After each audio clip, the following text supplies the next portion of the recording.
कस्तुरी, हा हा काका, आपण आता परत करूया, परत कंप्लीट नवीन. ठीक आहे.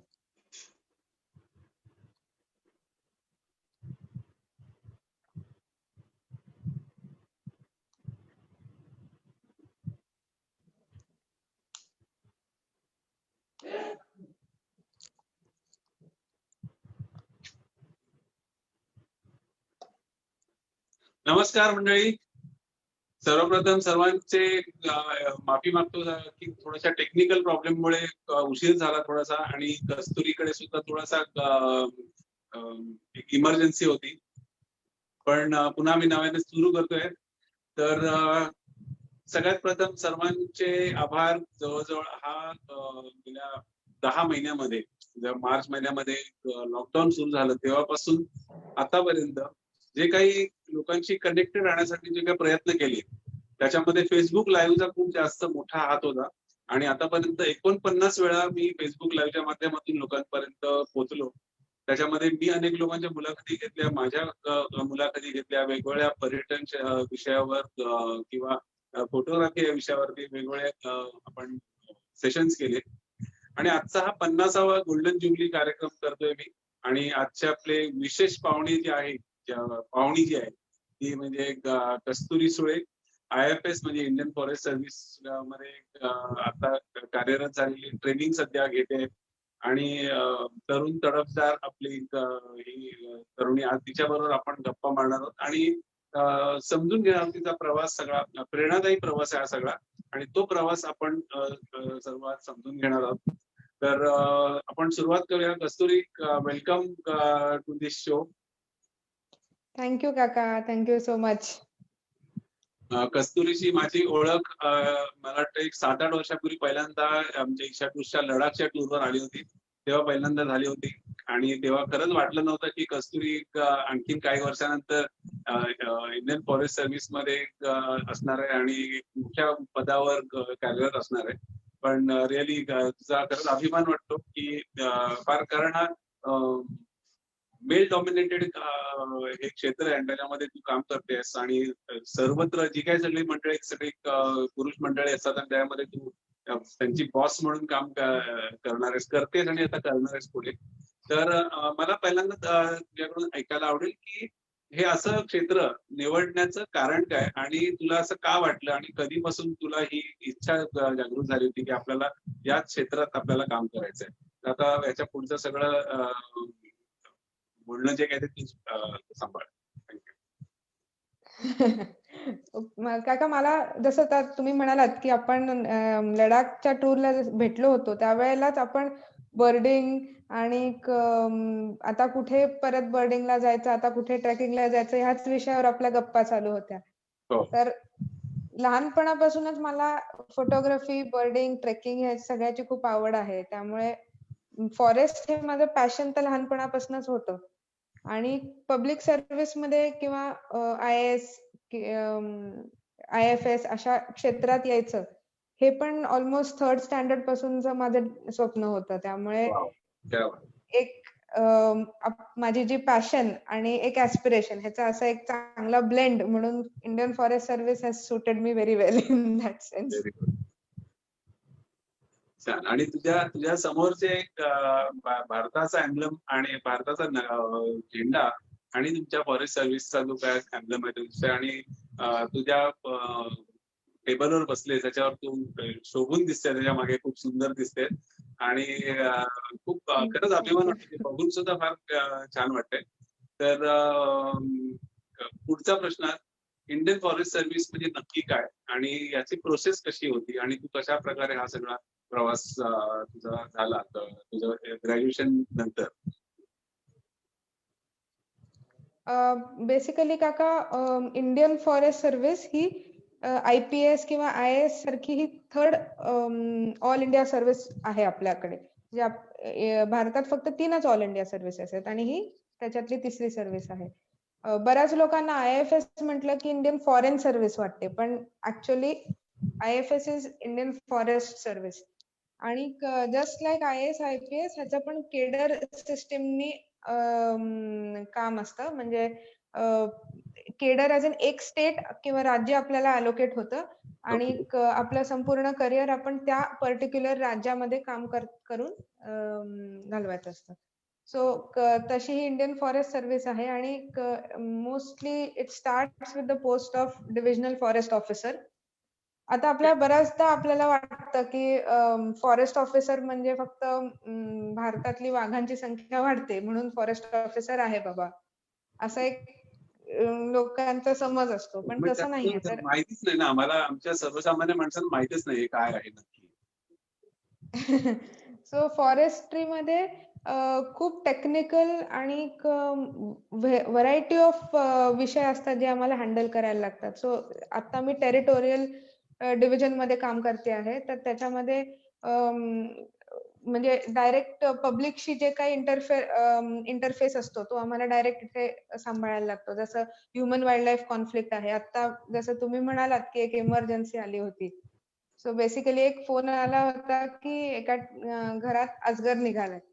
सो त्या अजगर रेस्क्यू करायला जाणे. सो तसं ह्युमन वाईल्ड लाईफ कॉन्फ्लिक्ट कमी करणे, इल्लीगल टिम्बर लॉगिंग कमी करणे, नंतर फॉरेस्ट प्रोटेक्ट करणे आणि त्याची क्वालिटी वाढवणे म्हणजे habitat management, wild life protection, हे सगळं आमचं लोकल लेव्हलला आपण म्हणू शकतो काम असतं. Also eco tourism is another very important क्षेत्र. त्याच प्रकारे आता ह्याचा डोमेन खूप मोठा होत चाललाय. इंडियन फॉरेस्ट सर्व्हिसचे जे ऑफिसर्स आहेत ते नॅशनल लेव्हलला पॉलिसी मेकिंग मध्ये जातात. इंटरनॅशनल लेव्हलला सुद्धा क्लायमेट चेंज आणि एन्व्हायरमेंटल समिट्स मध्ये वगैरे भारताचं रिप्रेझेंटेशन करतायत. त्यामुळे basically it is a very vast and multifaceted service जिथे कधीच लेथार्जी आणि बोर्डम किंवा रेपिटेटिव्ह वर्क कधीच होत नाही. म्हणजे तुमच्याकडे फिक्स काहीच नसतं, म्हणजे नसावं, म्हणजे आज काय नक्की करायचं. बाकीच्या सगळ्यांना माहिती असतं की आज सगळं ऑफिसमध्ये जाऊन या फाईल्स बघायचे, हे काम करायचं, ते काम करायचंय. पण तुमच्याकडे every moment is may be surprise, काहीतरी वेगळं सरप्राईज घेऊन येऊ शकतं, वेगळे चॅलेंज घेऊन येऊ शकतं.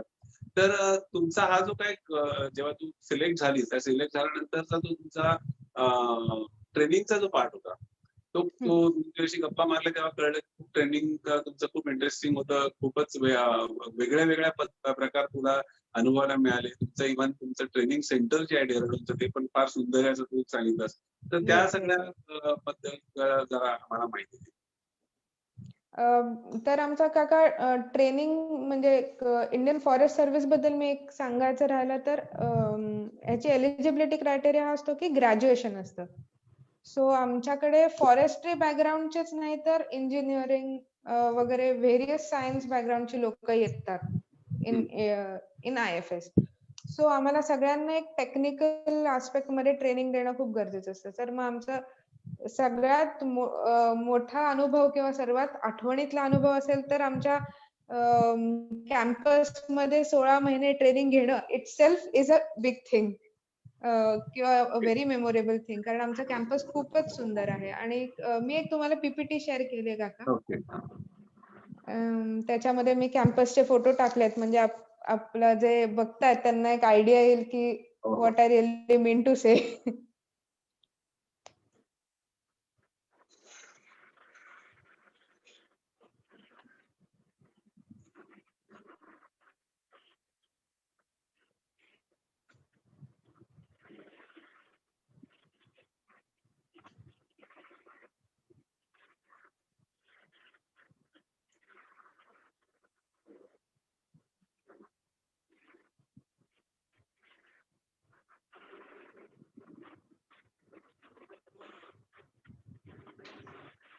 ह्याची जर पुढचा काका नेक्स्ट स्लाइड मध्ये.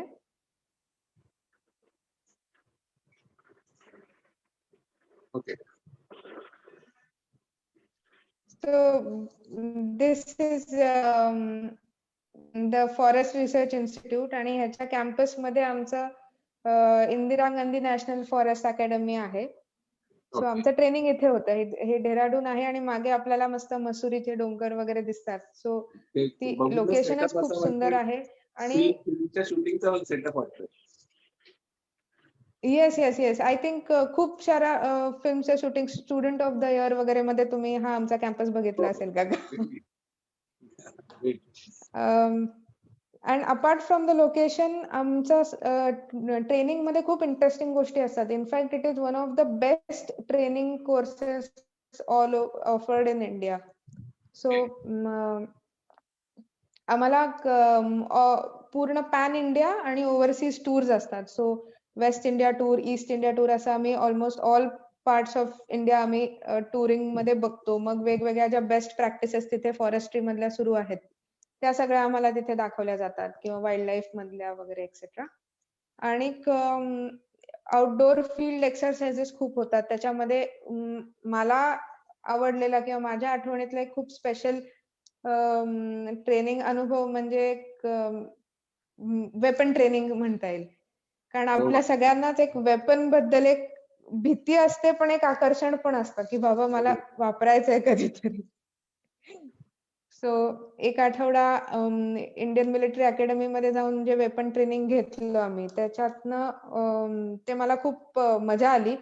पण त्याच वेळेला हे कळलं की आपल्याला जे आकर्षण वाटतं पण ती किती जबाबदारीची गोष्ट आहे आणि ती किती मोठी गोष्ट आहे आणि जर जबाबदारीने नाही वापरली तर त्याचं काय होऊ शकतं, ह्या सगळ्या गोष्टी तिथे जाऊन शिकायला मिळतात.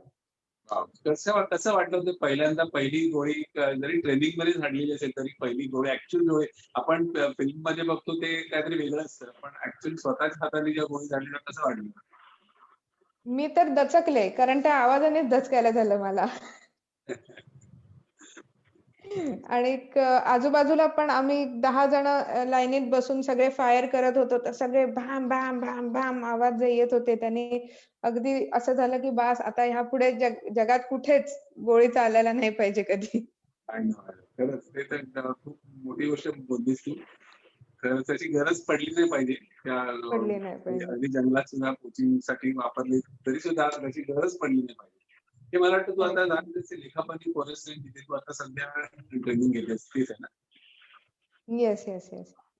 सो ट्रेनिंगचा हा पण एक पार्ट असतो. ऑन द जॉब ट्रेनिंग आपण ज्याला म्हणतो किंवा फील्ड ट्रेनिंग नॉर्मली ज्याला आपण म्हणतो तो. तर आपल्या ज्या केडरमध्ये असतं त्या राज्यामध्ये आपल्याला पाठवून तिथे 3 महिने आम्हाला रेंज चार्ज मिळतो. सो तो आता मी करंटली घेत आहे लेखापानी फॉरेस्ट रेंज मी लिहिले आहे तिथे तसं. तर मी एक छोटासा स्क्रीनशॉट टाकलाय मगाशी काढला तो. Just to show the distance between Mumbai and Lekhapane. So it's almost 3,500 kilometers. हो. ऑलमोस्ट एका एका भारताच्या एका टोकाला असतो. End of the Yes. Eastern part. Yes, northeastern part. So China is around 200 kilometers from me and Myanmar is merely 55 kilometers. Okay. And Lekhapani range. मागे जे आहे लेखापानी रेल्वे स्टेशन ना लास्ट मी ते गेलोय. Yes. बरोबर. तर लेखापानी रेंज हे दिग्बोई डिव्हिजनच्या अंडर येते आणि माझ्या अरुणाचल प्रदेश वगैरे माझी बॉर्डर आहे रेंजची. तर बेसिकली इथला अनुभव खूपच वेगळा आहे. म्हणजे आपण मुंबईत राहतो आणि आपण तर जंगल सगळं कॉन्क्रीटचं बघितलेलं असतं. तरीही आपण खूप फिरून सुद्धा जी जंगलं बघतो, वाईल्ड लाईफ सँक्च्युरीज बघतो, त्यापेक्षा हे एकदम वेगळं असं जंगल इथे आहे की इथे फक्त आसाममध्ये जेवढी रेन फॉरेस्ट आहेत ती सगळी ह्याच डिव्हिजन मध्ये आहेत. तर आपल्याला खूप वेळा आपण वाचतो पुस्तकात की रेन फॉरेस्ट म्हणजे एकदम उजेडच पोचू शकत नाही असं तसं. पण ते एक्झॅक्टली काय असतं हे आपण या चित्रातून बघू शकतो की इथे ऍक्च्युअली खाली हे भर दुपारी काढलेला फोटो आहे पण इथे अजिबात जमिनीपर्यंत उजेड पोचू शकत नाही. इतकी उंच झाडं असतात आणि including the floor is completely filled with creepers आणि फर्न आणि असं वेगवेगळ्या टाइप ऑफ व्हेजिटेशन. सो हा माझ्यासाठी एक खूप वेगळा अनुभव होता टू वर्क. पहिल्या दिवशी तर मला कळलंच नाही की या जंगलात आपण आत शिरायचं कसं असतं. पण मग जो माझा स्टाफ होता ते सगळे एकदम स्किल्ड असतात. त्यांच्याकडे तो डाव असतो त्याच्यातनं वाट बनवत थोडेसं व्हेजिटेशन क्लिअर करत आपल्याला आत जायला लागतं. मग पहिल्याच दिवशी प्रचंड लिचेस चावल्या. त्याच्यामध्ये कमरे इतक्या पाण्यात न जायला लागलं. येस, पहिल्याच आठवड्यात तो सगळा अनुभव आला. म्हणजे गुडघ्यापर्यंतच्या चिखलातून चालायला लागतं. तर हे सगळे जे अनुभव असतात ते आपल्याला कुठल्याच पुस्तकात किंवा कुठल्याच परीक्षेत विचारले जात नाहीत. हे ऍक्च्युअल फील्डमध्ये आल्यावरच हे सगळे येतात आणि या गोष्टी सगळ्या इथे शिकायला मिळतात. फक्त एक चांगलं होतं, की आधी जो ट्रेकिंगचा वगैरे आणि पॅशन जी होती, की आपल्याला असं काहीतरी एवढ्या भन्नाट जंगलात काम करायला मिळतंय. ह्याचं जे सॅटिस्फॅक्शन होतं तेच खूप मोठं होतं. आणि म्हणून प्रोबॅबली हे चॅलेंजेस सगळे ठीक वाटले. आम्ही टूरला जाण्यासाठी किंवा पर्यटनाच्या दृष्टीने जेव्हा जातो, एखाद दिवस आपल्याला वाटतं बरं वाटतं, छान वाटतं त्या 100% ऑक्सिजन आपण जेव्हा घेतो. पण अशा वातावरणात काम करणं ही तेवढीच सुंदर गोष्ट सुद्धा आहे आणि तेवढीच मला वाटतं मानसिकरित्या दृष्ट्या पाहिलं तर आपण आपल्या फॅमिली पासून, मित्रमंडळीपासून, सोशल लाईफ पासून दूर असतो. तर ते सुद्धा एक मोठं चॅलेंज आहे. तर आपण आधी पहिल्यांदा हे बघूया, मग आपण चॅलेंजेस वर पण नंतर बोलू. Yes yes. सो हे मी मुद्दाम फोटो काही टाकले होते, की पेट्रोलिंगला वगैरे जाताना आम्ही असे रस्ते तयार करतो. पण आता इथे पण विजिबिलिटी एवढी लो असते, की समोर कधी कुठला म्हणजे कुठला हत्ती येईल किंवा फॉर दॅट मॅटर पोचर्स किंवा टिम्बर माफिया वगैरे यांची जी लोक असतात ती कधी येतील कळत नाही. त्यामुळे इथे विजिबिलिटीचा खूप इश्यू असतो आणि patrolling in rain forest becomes very difficult that way. But these forests are known as the Amazon of the East. So these are the best quality forests. One of the best quality forests available in India is what I can say. Right.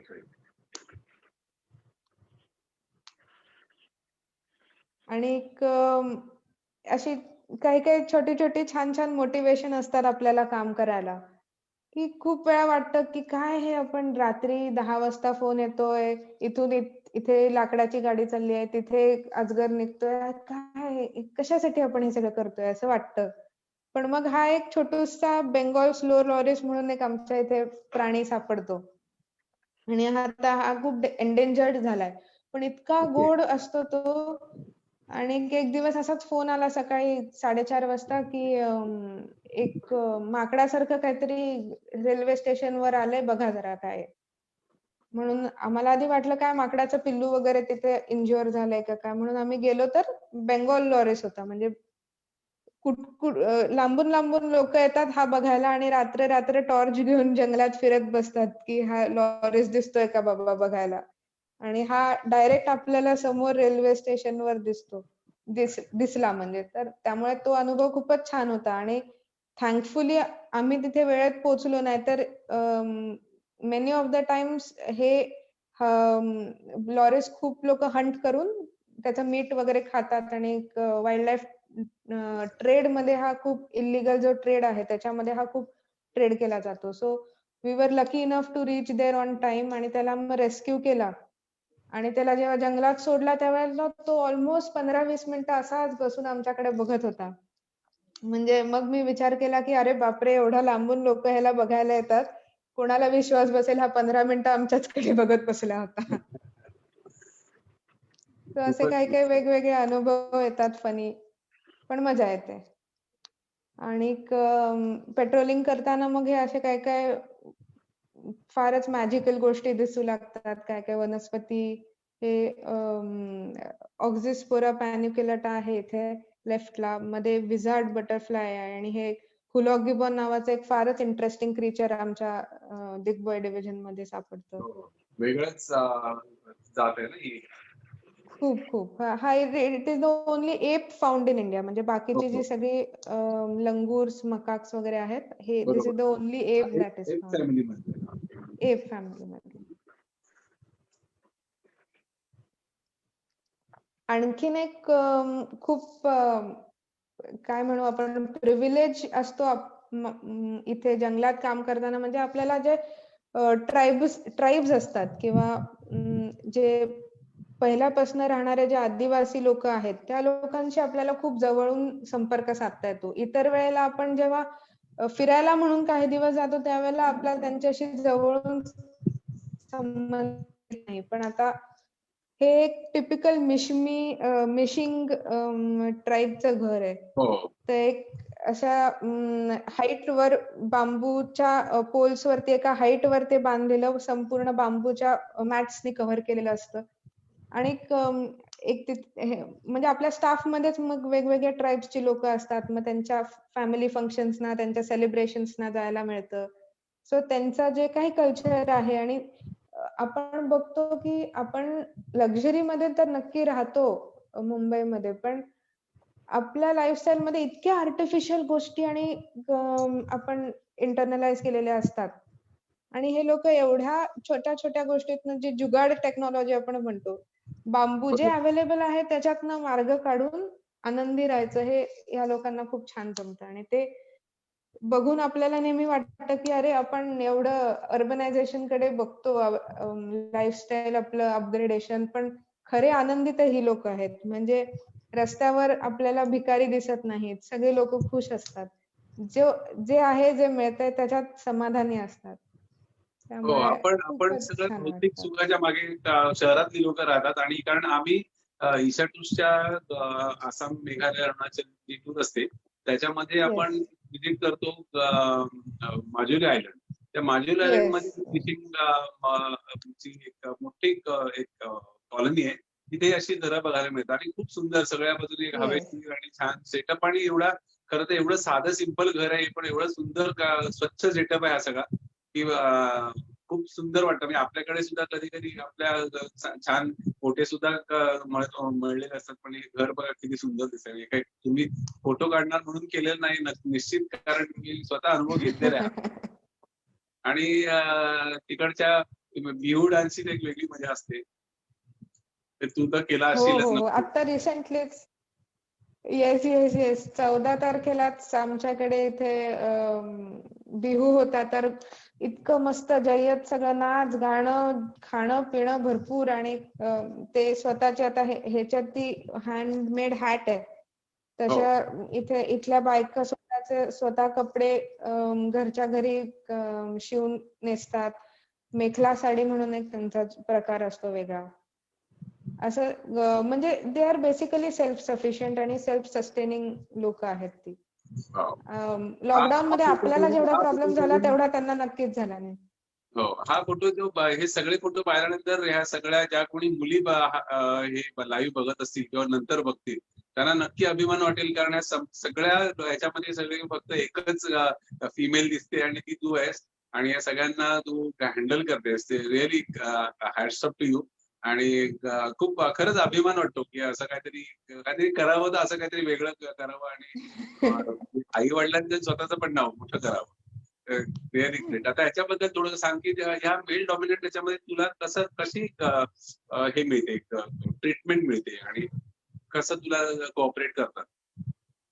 अ, ह्याबद्दल actually ना 2-3 dimensions आहेत काका. म्हणजे एक हा dimension आहे की of course म्हणजे आपण एकटे पडतो. म्हणजे there is no lady to talk to.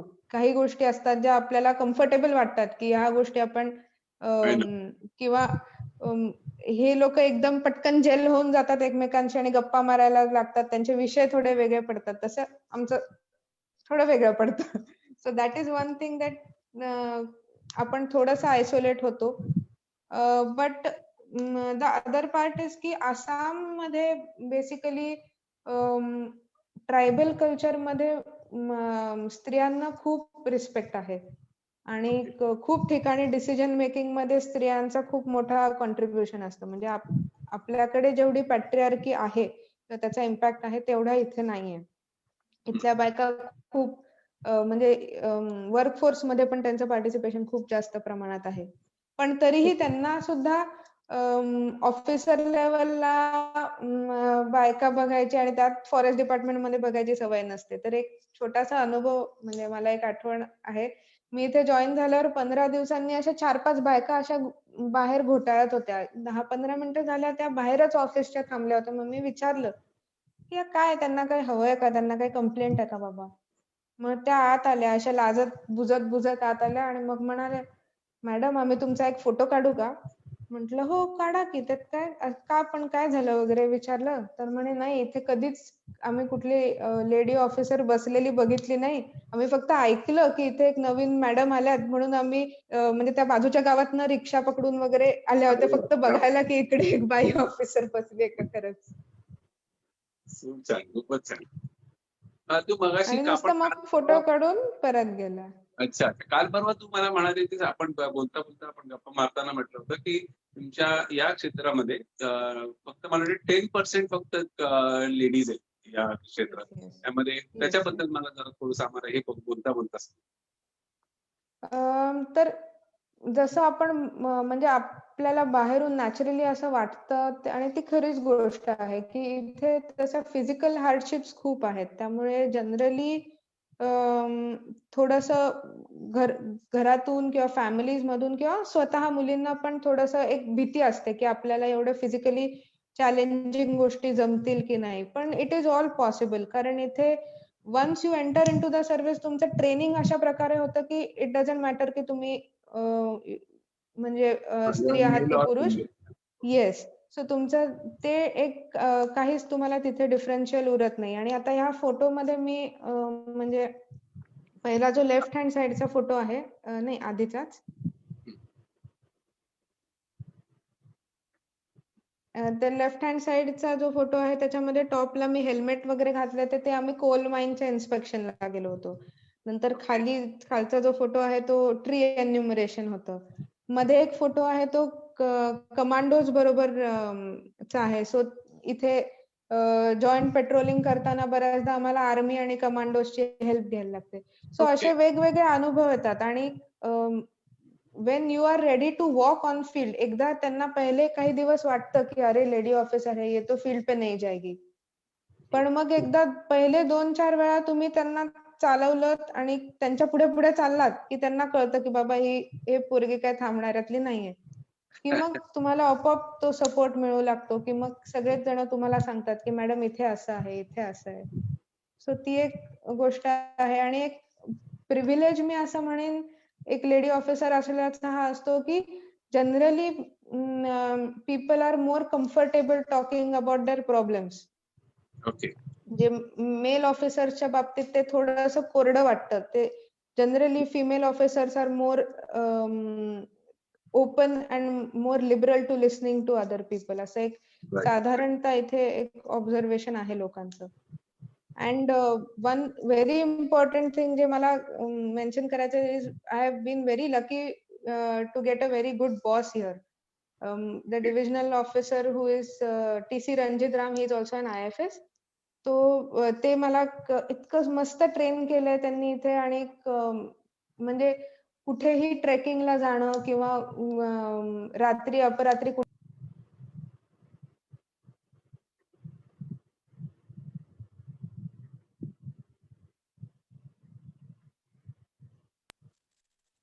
Hello.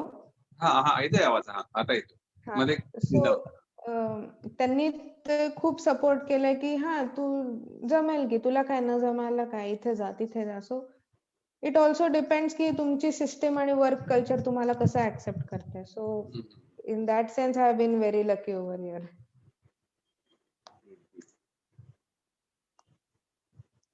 मला वाटतं आपली हे संपली आहे, पण आपण पुढच्या प्रश्नाकडे जाऊया.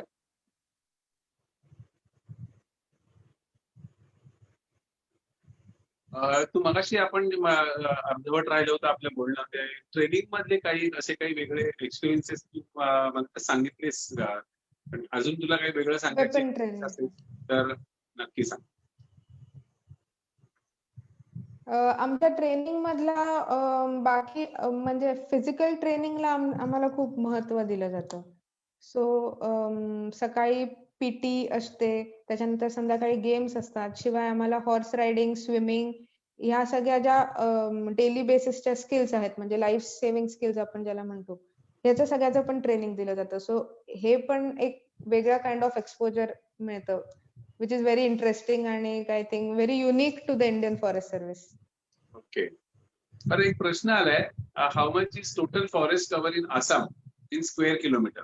आसाम मध्ये किती एरिया अंदाजे आहे स्क्वेअर किलोमीटर? स्क्वेअर किलोमीटर सांगणं खूप अवघड आहे.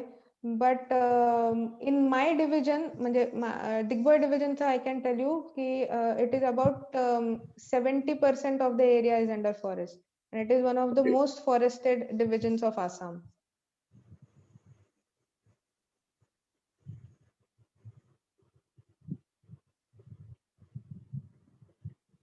आपण मगाशी तुझा लोकल ट्राईब्सचा आता आपला विषय झाला. आपण फोटोमध्ये बरोबरच तू बोललीस तू. अ, कारण आपले बरेचसे विषय आपल्या याच्यातून पीपीटी मधूनच आले. काही बरोबर. राहिलेले ते आपण तुला म्हणजे चॅलेंजेस बद्दल मला बोलायला आवडेल की एक फिजिकल चॅलेंज तर आहेच, पण एक मेंटल चॅलेंज तुला कधी जाणवलं का की आपलं ठाण्यामध्ये छान घरातलं सगळं छान एकदम सुखासीन आयुष्य सगळं मस्त आई बाबा सगळे भिंतीला असतात, सगळं त्या रेडी हातात मिळतं. इथे सुद्धा रेडी मिळत असेल, पण तिथे एकटं राहणं, जंगलाचा तो अँबियन्स सगळा सुरुवातीला छान वाटतं, पण नंतर नंतर काही कसा हे तुला वाटतं का, तर ते चॅलेंज कधी वाटलं का की आपले मित्रमैत्रिणी छान कुठे कुठे मल्टीप्लेक्स मध्ये पिक्चर बघतायत, मॉलमध्ये फिरतायत आणि छान गाड्यांमधून डिझायनर कपडे घालून फिरतायत, तर असं तुला कधी जाणवलं का की हे मला याच्यापासून थोडीशी वंचित राहिली आहे, पण तू करतेस अचिव्हमेंट तुझी मोठीच आहे, पण तुला असं कधी वाटलं का? असं आता म्हणजे ऑफकोर्स मित्रमैत्रिणींची घरच्यांची आठवण आली की ते प्रेशर येतच, दॅट इज देअर. पण मग परत एक प्रकारचं ते मोटिवेशन असतं ना, जसं त्या छोट्याशा बेंगाल लॉरेन्सला सोडताना एक जे काइंड ऑफ सॅटिस्फॅक्शन होतं की ते that no money can buy kind of satisfaction. किंवा पेट्रोलिंग करताना लहान लहान मुलं भेटतात त्यांना, ते असे फॉरेस्ट विलेजेस मध्ये राहणारी असतात, अनवाणी असतात, फिरत असतात, मात्र ते आपल्याला बघून आपल्या बरोबर टिंग टिंग टिंग टिंग पेट्रोलिंगला काट्याकुट्यातनं सगळीकडे येतात. तर मग असे काही अनुभव आले की वाटतं की ठीक आहे, what I am doing is just worth it. आणि जर इथे काही थोडेसे परिश्रम घेऊन जर आपल्याकडून काही चांगल्या गोष्टी घडत असतील आणि त्याच्यामुळे जर आपली जंगलं वाचत असतील, तर आय थिंक डेफिनेटली त्याचं रिपरकेशन्स मुंबई पर्यंतच्या ऑक्सिजन लेवल्सला नक्कीच जातील. आणि खरंच हे फक्त प्रोफेशन किंवा हे करिअर नाही, तर हे नोबेल एक नोबेल काम आहे. कारण तुम्ही जे काही काम करता रोखता म्हणजे चुकीच्या गोष्टी होण्यापासून आणि नवीन जसे तुम्ही म्हटलं नवीन जंगलाचे त्याला अजून कसं चांगलं करता येईल त्या जंगलांना, त्याच्यासाठी सुद्धा काम करतात. कारण हे खूप मल्टी टास्किंग काम आहे सगळं, त्यामुळे राईट राईट. खरंच नोबेल काम आहे आणि त्यासाठी खरंच तुला सॅल्यूट करायला पाहिजे या कामासाठी. आणि कारण खरंच लाखांमध्ये म्हणजे मी म्हणेन की लाखात किंवा 10 लाखात एखादी मुलगी असं करू शकते. कारण जनरली तुझ्या एजच्या सगळ्या इतकेही जनरेशन कंटिन्युअसली कुठल्या ना कुठल्या अशा फील्ड मध्ये आहेत की जिथे छान चुकीचं आयुष्य असतं, छान राईट मस्त राईट. आयुष्य असतं. हे आयुष्य खूप वेगळं आहे, तुमचं जे जगतं ते खूप वेगळं आयुष्य आहे शहरापासून, आपल्या घरापासून, फॅमिलीपासून दूर राहण्याचं. त्यामुळे खरंच हे जे काय ते ग्रेट. आणि मला त्यामुळेच वाटलं की आपण पाहिलेली कस्तुरी काही वर्षांपूर्वी, की आज ज्या मी रेग्युलरली आता फॉलो करतोय मी फेसबुकवर फोटो व्हिडिओ, त्यामुळे वाटलं की आपण एकदा तुझा इंटरव्ह्यू घेऊन लोकांपर्यंत आणायला पाहिजे, जेणेकरून नवीन जनरेशन मधल्या मुलांना मुलींना वाटेल की आपण पण असं काहीतरी युनिक काहीतरी करायला हवं. खरंच सगळे आहे. कॉमन सगळेच करतात, तर ते युनिक करतेस तू जे काम करतेस ते. आणि पुढे आता तुझं ट्रेनिंग संपलं की तुझं पुन्हा आता मला वाटतं एक ट्रेनिंग आहे ना, 6 महिन्याचं ट्रेनिंग हो हो हो. आता 6 महिने देहरादूनला असेल. असेल तर इंडिव्हिज्युअल पोस्टिंग असेल, तर त्या पोस्टिंगच्या वेळेला आसाममध्ये आम्ही तर येतोच आमच्या ईशा टूर घेऊन. तेव्हा आता यावेळेला पुढचा एक टप्पा आमचा नक्की ठरणार, तुझ्या कस्तुरीला भेटल्याशिवाय पुढे जायचं नाही. नक्की नक्की. यू आर मोस्ट वेलकम काका. म्हणून मी शेवटची स्लाइड तीच टाकली आहे, the wilderness of Assam is waiting for you. Yes, yes, yes. मला एक आणखी ज्या मुलांना समजा या क्षेत्रात घ्यायचं असेल तर हा मार्ग कसा असणार आहे, कसा त्याचे प्रोसेस काय आहे, त्याच्याबद्दल थोडीशी एक माहिती दिलीस तर बरं होईल. ओके. सो काय काय मी तसं सुरुवातीला म्हटलं तसं UPSC ही परीक्षा कंडक्ट करते. आणि पहिली जी परीक्षा असते ती प्रिलिम असते, जी कॉमन असते सगळ्या सर्व्हिसेसना. म्हणजे forest service, administrative, revenue service, audit and account या सगळ्या सर्व्हिसेसला एक कॉमन प्रिलिमिनरी एक्झाम असते. त्याच्यामध्ये मग व्हेरियस सब्जेक्ट्स असतात, मल्टिपल चॉईस क्वेश्चन्स असतात आणि त्याच्यामध्ये history, geography, politics, current affair, environment असे वेगवेगळे विषय कव्हर होतात. त्या टप्प्यातनं फिल्टर आउट होऊन नेक्स्ट एक्झाम असते ती मेन एक्झाम असते. त्याच्यामध्ये आपल्याला सब्जेक्टिव्ह आन्सर रायटिंग वगैरे करायला लागतं. परत विषय तेच असतात थोडंसं, बट जास्त डीपर टेक्निकल नॉलेज वगैरे थोडंसं लागतं त्यासाठी. त्यातले जे क्लिअर होतात ते इंटरव्ह्यूला जातात. So interview is like an completely open ended आणि खूप सिनियर ऑफिसर्सचं पॅनल असतं. 6-7 लोकं असतात आणि त्यांच्यासमोर आपल्याला इंटरव्ह्यू द्यायचा असतो आणि त्याच्यातनं जे सिलेक्ट होतात ते फायनली मेरिट लिस्टमधनं सर्व्हिस जॉइन करतात. आणि मग yes, for Indian forest service there is also physical screening examination. So that is required. Yes. So ते क्लिअर केलं की मग फायनल आपली अपॉइंटमेंट होते. आणखीन एक मला विचारायचं होतं की आसाममध्ये मी 3-4 वेळा जाधव पायन म्हणून जे फॉरेस्ट मॅन ऑफ इंडिया ज्यांना येस. ओळखलं जातं, ज्यांनी येस. स्वतःच माजुली आयलंड मध्ये त्यांनी स्वतःच एक जंगल तयार केलं. तर त्यांना भेटण्याचा योग आलाय का कधी? आणि त्यांच्या कामाबद्दल तुला ऐकलं असशील असं. ऍक्च्युली आय जस्ट मिस्ड त्यांना भेटणं, कारण मी माजुलीला गेले होते आणि पण त्यावेळेला ते माजुलीमध्ये नव्हते. सो माझी त्यांची भेट झाली नाही. म्हणजे मी खूप प्रयत्न केला की आधी सुद्धा त्यांना कॉन्टॅक्ट करून त्यांना भेटण्याचा, पण तसं झालं नाही. बट इवन त्याच्यानंतर सुद्धा एका CM's प्रोग्रामला ही वॉज इन्व्हायटेड आणि ही वॉज देअर आणि आम्ही पण होतो, पण त्यावेळेला सुद्धा पर्सनली भेटू शकलो नव्हतो त्यांना. बट जाधव पायंग सारखी पर्सनॅलिटी बघितली ना, ऑफकोर्स त्यांचं वर्क खूपच ग्रेट आहे, but it is somewhere ingrained in people here की आपल्याला म्हणजे हे जंगल किंवा हे जी सृष्टी आहे आपल्या आजूबाजूची त्याच्याशी ते खूपच क्लोज आहेत. कनेक्टेड. त्यामुळे त्यांना त्यांच्या मनात खूप कनेक्टेड आहेत. त्यामुळे त्यांच्या मनात त्याबद्दलची जवळीक, त्याच्याबद्दलची हळहळ खूप आहे. ऑफकोर्स ते लोक जंगल तोडतात सुद्धा, वापरतात सुद्धा लाकडं, बट त्यांना ते जपून कसं ठेवायचं आणि कितपत वापरायचं ह्याचं एक पहिल्यापासूनच जनरेशन टू जनरेशन त्यांच्यामध्ये आहे.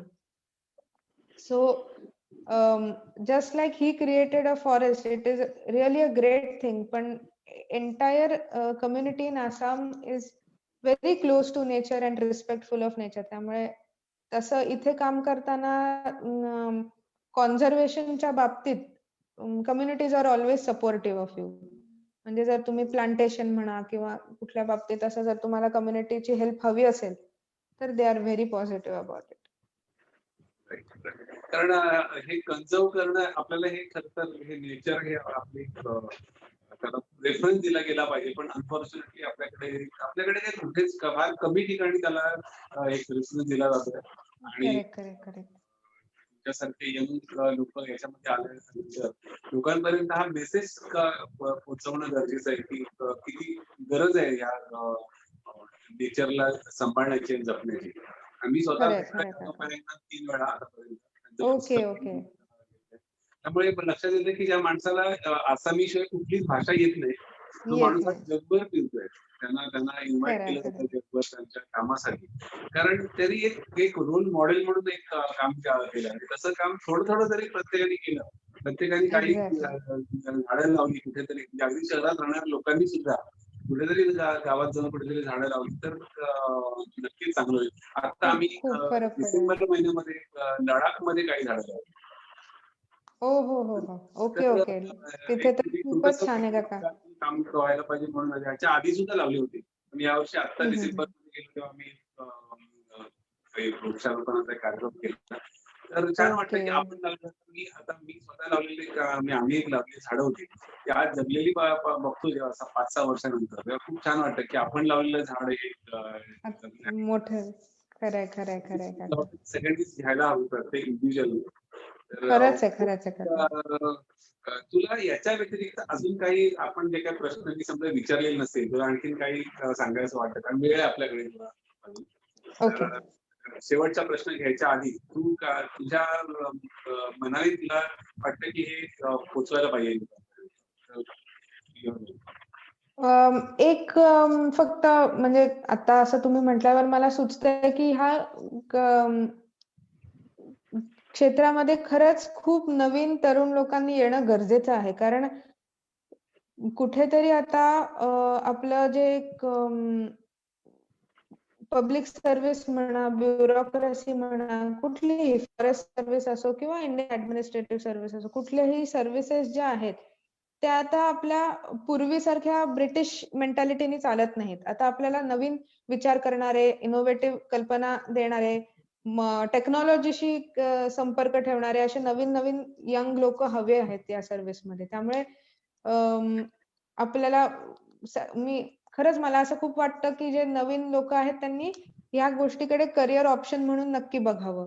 म्हणजे living apart the craze about it's status किंवा त्याचा ग्लॅमर वगैरे न बघता त्याच्यातलं जे ॲक्चुअल काम आहे, कोर काम आहे, ते काम करण्यासाठी किंवा आपल्याकडनं काहीतरी एक चेंज घडावा किंवा आपल्याकडून एक काहीतरी या सिस्टममध्ये कॉन्ट्रिब्यूट व्हावं.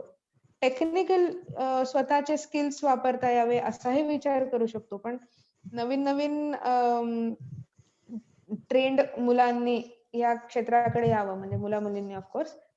तर असं मला खूप वाटतं, की त्यांनी यू-पी-एस-सी किंवा कुठल्याही आपले जे ब्युरोक्रॅटिक पब्लिक सर्व्हिस एक्झामिनेशन्स आहेत, त्याच्याकडे ॲज अ करियर ऑप्शन म्हणून बघावं आणि फॉरेस्ट सर्व्हिसमध्ये तर नक्कीच यायला हवं कारण की इथे खूप स्कोप आहे नवीन आयडियाज, नवीन काम करायला. कारण it is an unending service. म्हणजे असं कधीच होणार नाहीये की आपले आता सगळं करून झालंय. There is always scope for improvement and maintenance.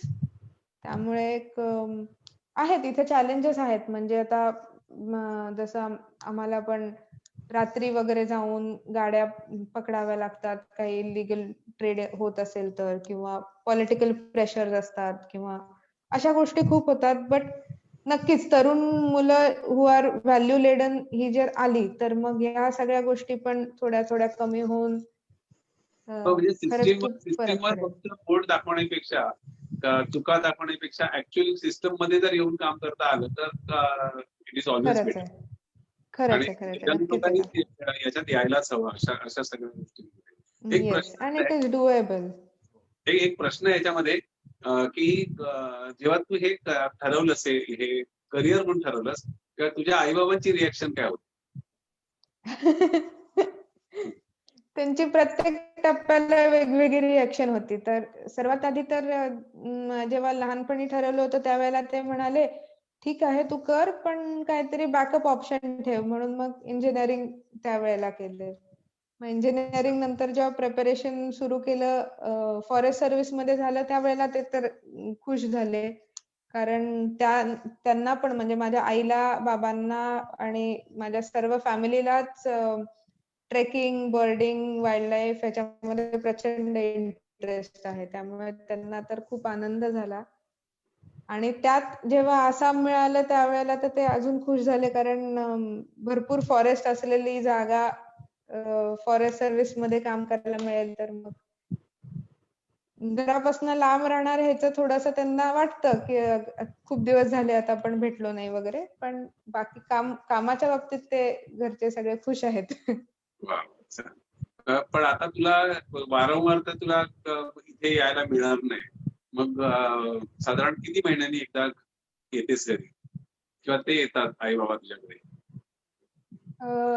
असतात म्हणजे आई-बाबांची तरी व्हिजिट असते ना, तर मी तरी घरी जाते. बट आता कोरोनामुळे थोडासा प्रॉब्लेम झालाय ट्रॅव्हलिंगचा. अदरवाईज वन्स इन 2-3 मंथ्स तर डेफिनेटली जमूच शकतं. तशी आसाममध्ये आता एअर कनेक्टिव्हिटी खूपच चांगली झाली आहे काका. So mostly 3-4 airports. आणि मगाशी कॅडर बद्दल जी बोललीस तर आपण बोललोय, पण आपल्या लोकांना पण ऐकणाऱ्या लोकांना ऐकायला आवडते ते म्हणजे आता तू सध्या आसाम कॅडर मध्ये आहे. तर तुला जर कधी तुला वाटलं की मला वेगळं कॅडर मिळावं भारतामध्ये कुठल्याही जंगलामध्ये, तर असं करता येतं का, किंवा कुठल्या बेसिसवर तुला करता येऊ शकतं? सो केडर हे आपल्याला जेव्हा अलोकेट होतं तेव्हा ते फायनल असतं. तो आपल्याला केडर चेंज करून कुठल्या बेसिसवर घेता येत नाही. There is only one exception which is marriage basis. म्हणजे जर आपले स्पाऊस असतील ते दुसऱ्या कुठल्या सर्व्हिस मधले असेल, म्हणजे IAS, IPS किंवा IFS मधले, आणि त्यांचं केडर वेगळं असेल, तर मग there is an option of change of cadre. Otherwise तसा काही तुम्हाला स्कोप नसतो. आणि however the option of deputation एक असतं, सेंट्रल डेप्युटेशन म्हणतात त्याला. तर मग 6 वर्ष वगैरे आपल्याला दुसऱ्या स्टेटमध्ये किंवा होम स्टेटमध्ये किंवा दिल्लीला सेंटरमध्ये काम करण्याचं, वेगवेगळ्या आपल्या ज्या इन्स्टिट्यूट्स आहेत, म्हणजे जशी आमची ट्रेनिंग इन्स्टिट्यूट आहे किंवा सेंट्रल झू अथॉरिटी आहे, अशा ज्या व्हेरियस इन्स्टिट्यूट्स आहेत त्याच्यामध्ये डेप्युटेशनवर आपल्याला पोस्टिंग काही दिवस मिळतं. But as long as your cadre is concerned, it is your lifetime commitment. फक्त विदिन आसाम तुम्ही तुमच्या ट्रान्सफर होत असतील? Yes, of course. म्हणजे आसाम स्टेट मध्ये वेगवेगळ्या पोस्ट्स वरती आपल्याला मिळत जातं. आणि टोटल किती तुझ्यासारखे ऑफिसर एका स्टेट मध्ये आहेत? आसाम सारख्या स्टेट मध्ये किती ऑफिसर्स आहेत वेगवेगळ्या? आसाम मध्ये अराउंड 150 IFS ऑफिसर्स आहेत सध्या. अच्छा, हो. तर एवढं वास्ट जंगल आसाम मध्ये आहे, म्हणाली 70% आहे ते. येस. आसाम मध्ये खूप फॉरेस्ट आणि एस्पेशली वाईल्ड लाईफ, म्हणजे नॅशनल पार्क्स एवढे आहेत. काझीरंगा तर everybody knows, but apart from Kaziranga सुद्धा मानस, ओरांग, दिब्रू सैखोवा असे खूप national parks, wildlife sanctuary आहेत. आताच आमच्या डिव्हिजन मध्ये देहिंग पटकाय नॅशनल पार्क झालंय. सो तसा स्कोप खूप आहे आसाम मध्ये फॉरेस्ट सर्व्हिस साठी. नामेरी पण आहे, बऱ्याच वेळा आम्ही नामेरी. आणि तू आता मगाशी सांगितलंस की तुमच्या ट्रेनिंग सेंटर मध्ये सुद्धा अनेक 300 पेक्षा जास्त प्रकारच्या स्पीसीज बघायला मिळतात पक्ष्यांच्या, आणि ज्याच्यामध्ये पायाचे बर्डर सुद्धा येतात. तर आम्हाला तर नक्कीच आवडेल. पुढचे 6 महिने तिथे असणार आहे, त्यामुळे आम्ही माझी तर एक भेट नक्की असणार आहे काही ज्या बर्डर्स सोबत. तर मला वाटतं आपण तुला जे काय प्रश्न विचारले, तुझ्याकडून जे काय जाणून घ्यायचं होतं ते बऱ्यापैकी समजून घेतलं आपण. आणि तुला पुढील आयुष्यासाठी खूप खूप शुभेच्छा तुला. आणि जाता तुला काय आणखीन सांगावं असं वाटेल? मला वाटतं यंग जनरेशन साठी मगाशी तू सांगितलंस की लोकांनी, तरुणांनी यायला हवं. तर दादा एखादा छोटासा संदेश की जो फॉलो करता येईल तरुणांनाच, नाही तर मी तर म्हणेन सगळ्यांनाच, की आपल्या हे नेचर जे आहे सगळ्यांसाठी आहे, तरुणांसाठी आणि सिनियर्ससाठी असं नाही. तर नेचर कन्झर्वेशनचं खूप मोठं काम तू करते. असं तू कार्यक्रम संपवता एखादा तुला काय वाटतं आणखी याच्या व्यतिरिक्त बोलावं? ह्याच्यात मी 2 गोष्टी सांगेन. म्हणजे ऍज कस्तुरी म्हणून एक गोष्ट सांगेन आणि ऍज फॉरेस्ट डिपार्टमेंट पर्सनल म्हणून एक गोष्ट सांगेन. तर पहिली गोष्ट अशी आहे की डिपार्टमेंट मध्ये आपल्याला एक खूप सवय असते पहिल्यापासून. म्हणजे I am not an exception. मी सुद्धा असंच करायचं की गव्हर्नमेंट डिपार्टमेंट म्हणजे ना करप्शन, इट इज, काम करत नाहीत, दिवस रात्र झोपा काढायला ऑफिसमध्ये जातात, हे एक परसेप्शन असतं. पण इथे आल्यावर कळतं की इट इज अ 24/7 ड्युटी. म्हणजे तुम्हाला वेळ काळ काही की बाबा आता 10 ते 5 ऑफिस सुटलं, आता घरी जाऊन आराम करू, असं काही नसतं. सो जेव्हा आपला जो एक फॉरेस्ट डिपार्टमेंटच्या साईडने मी एक रिक्वेस्ट करते सगळ्यांना की आपल्या समोर जे कोणी पोलीस किंवा फॉरेस्ट गार्ड जेव्हा पण आपण त्यांना काम करताना बघू, let us have that kind of respect for their work that they are doing. कारण ते सुद्धा त्यांच्या फॅमिलीजना सोडून दूर जंगलामध्ये आत दिवसेंदिवस विदाउट मोबाईल नेटवर्क आणि अगदी बेसिक फॅसिलिटीज म्हणजे लाईट नसतं त्यांच्याकडे. कुठेतरी लाकडं गोळा करून अन्न शिजवतात. अशा कंडिशन्स मध्ये जगून सुद्धा डेडिकेटेडली वाईल्ड लाईफसाठी, जंगलांसाठी, तस्करांविरुद्ध लढत काम करतात. So let us all have that kind of respect and Yes, yes. Admiration for them. आणि हे फ्रंटलाईन वर्कर्स बद्दल मला जास्त वाटतं. म्हणजे ऑफिसर्सना तरी खूप बेटर लाईफस्टाईल्स मिळतात, but frontline workers are the ones who take the first bullet on them. You're right. And second message is from me, Kasturi, that प्रत्येक आपल्या नेचर मध्ये प्रत्येक गोष्ट खूप सुंदर आणि एका बॅलन्स मध्ये बनवलेली आहे. त्यामुळे आपण जेव्हा जंगलात जाऊ किंवा आपण जेव्हा रस्त्यावरनं चालू, आपण आपल्या लाईफ मध्ये ज्या ज्या छोट्या छोट्या नेचरने दिलेल्या गोष्टी आहेत, म्हणजे एक छोटंसं फुलपाखरू असेल, लहानशी कळी असेल, छोटंसं गवतावर येणारं फूल असेल किंवा खूप मोठा वाघ असेल, हत्ती असेल, या सगळ्याच गोष्टींना आपण एक रिस्पेक्ट करूया, आपण त्यांना अप्रिशिएट करूया. जर आपण त्या गोष्टी अप्रिशिएट करू लागलो तर आय थिंक कॉन्झर्व्ह करायला वेगळं सांगावं लागणार नाही, तर ते आपोआप कॉन्झर्व्ह होतील. सो एक बोरकरांची एक छोटीशी कविता आहे. हा. ती त्याच्यामध्ये आता मला त्या ओळी आठवत नाहीयेत एक्झॅक्टली. असो पाखरू मासोळी, जीव जिवार मुंगळी, प्रत्येकाची तेव ठेव काही आगळी वेगळी. भाग्य केवढे, भाग्य केवढे. पुढची ओळ मला आता आठवत नाहीये काका.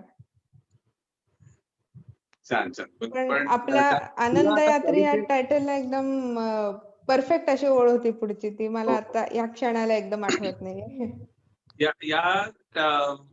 जे कार्यक्रम करतो त्याला आनंद यात्री देण्यामागचा मुख्य उद्देशच तो आहे की प्रत्येक जण, आता तू सुद्धा जो काय ही तुझी आनंद यात्रा चालू आहे, तू काम म्हणून करत नाहीयेस किंवा फक्त पोटापाण्यासाठी म्हणून नाही करत. ही एक प्रकारची आनंद यात्रा आहे, म्हणून त्याला एक आनंद यात्री हे टायटल दिलं.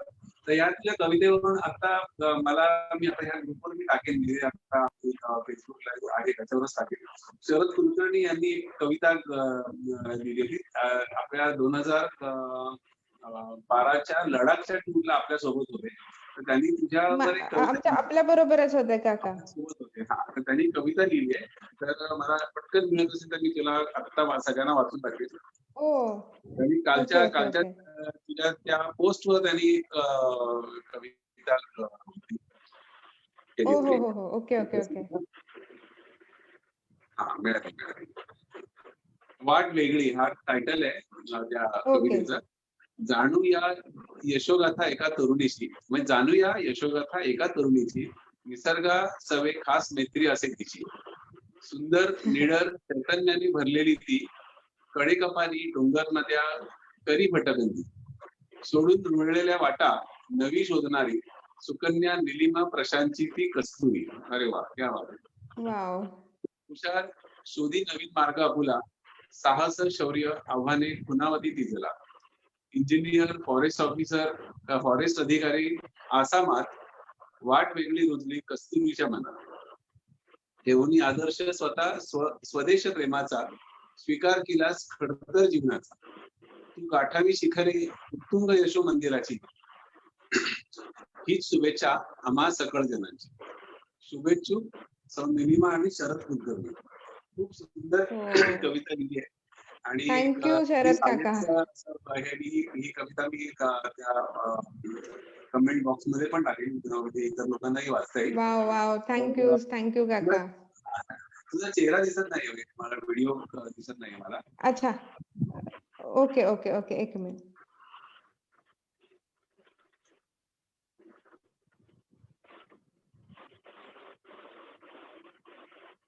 एक काका, ती कविता मला आठवली, मी ती लिहून ठेवली होती ऍक्च्युली.